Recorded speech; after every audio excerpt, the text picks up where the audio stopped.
Today we will be presenting our senior design project, benchmarking hash functions on the MSP 430. Our team members are Elio, Fletcher, and this is Margaux, our project manager. Our faculty advisor is Dr. Capps. An overview of the presentation is first I'll be introducing the background material and the concept of the system. Then Margaux is going to explain the system in details, and Elio is going to explain the implementation and experience. So the first thing you're going to ask is, what is a hash function? Well, a hash function converts a large amount of data to a small data, which is like an integer used as an index for a table. Hash functions are used to reduce the search time and lookup tables and data records. There's another type of hash function, which is cryptographic hash functions, which take an arbitrary large amount of data and turn it to a fixed size output like a string. This is used in digital signatures, message authentication code, and information security applications. Message authentication code focuses more on the person who sends the code. He keeps the integrity of the data and the integrity of the sender.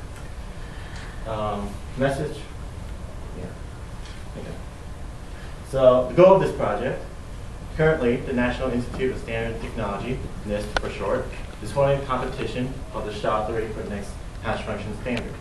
How to evaluate the performance of a hash function, benchmarking tools are used from SuperCop. SuperCop stands for System for Unified Performance Evaluation Related to Cryptographic Operations and Primitives. SuperCop currently benchmarks only on PCs and not small devices like microcontrollers.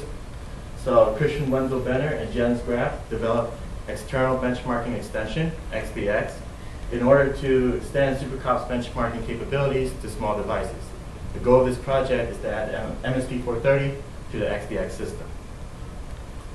What does XBX provide? Well, the result provides the fastest algorithm, the smallest algorithm, the best size or speed for the compiler, the best compiler setting, and the hash function results for the specified platform. XBX consists of three parts: the software, the XBS, the harness, the XBH, and the device, the XBD. And this diagram, written by the authors of XBX, represent how the system works. A collection of hash function called the algo pack is compiled into application framework by a cross-compiler. The user defines the platform configuration and sends it to the harness by a telnet session. The harness then takes the application binary, strip it from the TCP packet, and give it to the device under test by UDP, I2C, or UART. On the device, it returns timing signals, execute hash functions, and return the hash result back to the harness, where timing measurements are calculated. The harness returns the timing data and the hash results back to the software, where data is collected and analysis can be evaluated. Okay, this is some more detail on the three parts of the system. This is the software. It's the benchmarking control. It runs on a PC using GMU 10.4. It supports three commands: import, compile, and execute. Import just takes the collection of hash functions and brings them to the working directory. Compile will use the cross-compiler to create the application binaries. And execute, a little more detail. First, it does some drift measurements to find the correction ratio to apply for the harness cycles versus the device cycles. We'll go into detail in the next slide. Then it will calculate the checksums for all the hash functions and upload the binary to the device through the harness. It will request a checksum calculation on the device itself. And then it will go ahead and send the command to execute the hash function, and it will get the timing data from the harness. And then from that data, it will choose the best benchmark, usually first based on size or time. And it will form a detailed benchmark with the message lengths at the bottom of the screen from 0 to 2048. And this is a timing diagram illustrating the drift measurements. What you'll see is the harness sends a start signal to the device to tell it to start executing the delay loop. The device will begin counting cycles. It will send a start signal to the harness. The harness will also begin counting cycles. And it will then send the end signal when it finished counting its cycles. It's a certain constant amount of time. And you'll see that there's a delay between the start, but since the time from a signal being sent from the CPU to a pin is the same for a low signal and a high signal on both devices. This time is exactly the same and cancels out, so you'll have just a delayed start and a delayed finish. So what you end up with is the number of cycles on the device and the number of cycles on the harness with the same execution, so you can use that to find device cycles for harness cycles. And the harness itself is the AVRnet IO. It's the same board that they used in the original XPX system. We got it from Holland, so we had to put all of that together, and it connects to the PC using Ethernet and to the MSP430 using I2C and reset and timing control panel. Timing on the XPH, it takes timestamps from the device and then calculates the amount of cycles that have elapsed, and it sends that data to the software to find the number of device cycles that have elapsed using the correction ratio. The harness we're using is the MSP430 FG4618, which we used in EC447. This is what we'll benchmark the algorithms on. And it requires a bootloader, which has a hardware extraction layer for writing to flash, for sending those timing signals, and for the communication drivers. And it was designed to be a replaceable component, and it's our device under test. Here's our hardware layout. We have the PC running Ubuntu, the harness, and it required a voltage level shifter because the harness runs at 5 volts and the MSP430 at 3 volts. So what it has is simply a voltage level shifter from 5 to 3 volts, and then an I2C bus also from 5 to 3 volts, both bidirectional.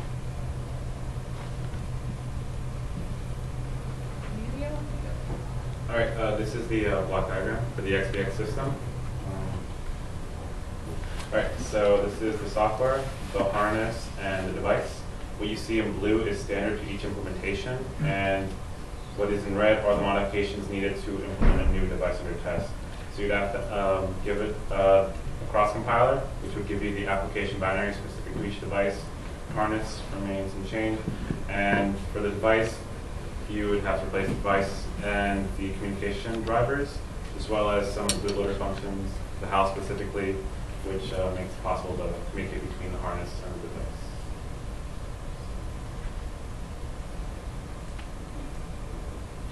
For experimentation and testing, each individual piece of hardware was tested for correct operation before it was soldered together. We simulated rewritten bootloader functions with the IR embedded workbench to see if they work. The I2C driver was tested by echo communication between two MSP430s. And we established a connection between the software and the harness. And for verifying the setup between the original implementation, there was some trouble with the device acknowledging it being addressed by the harness. But we fixed that on our implementation, and so we got it to work more or less. With that being instructions.